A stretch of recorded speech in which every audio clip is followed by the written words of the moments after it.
Revelation 1822. From the 20th of February 1941. Process of light emission. The process of light emanation can be compared to a continued work of love. This is not quite understandable insofar as the rays of light are visible, thus they cannot be denied as something existing, even though it is not a work of creation requiring space. But that a working of love is an act which would have to result in a new form as a product. However, light is to be regarded more as a process than a form, for it is not tangible but perceptible. Man would also not be able to form a shape from it, and this is again proof that light is a power from the supernatural kingdom, for everything that is earthly can be shaped into a form, provided the human will is seriously active. But in order to somehow shape the rays of light, a certain state of maturity of spiritual beings is required.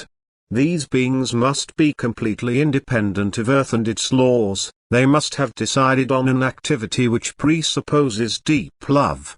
They must be prepared to constantly give, and indeed want to give from a strength which likewise flows towards them.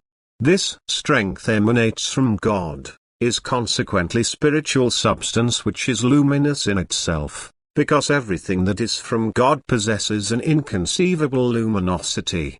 For God himself is the light. Thus, every ray of sunshine is first of all the strength from God which is conducted to earth through innumerable beings who again fulfill their mission by acting as carriers of divine strength.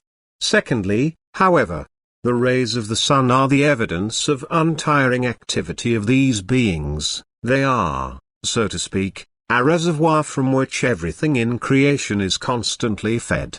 A process takes place here which is only understandable when it is recognized that without this transmission of strength from God creation would have to perish. Thus it is dependent on the activity of those beings which are constantly tasked with this transmission of strength, with passing it on to everything which requires God's strength, that it therefore acquires a high degree of love in order to constantly give what these beings receive themselves.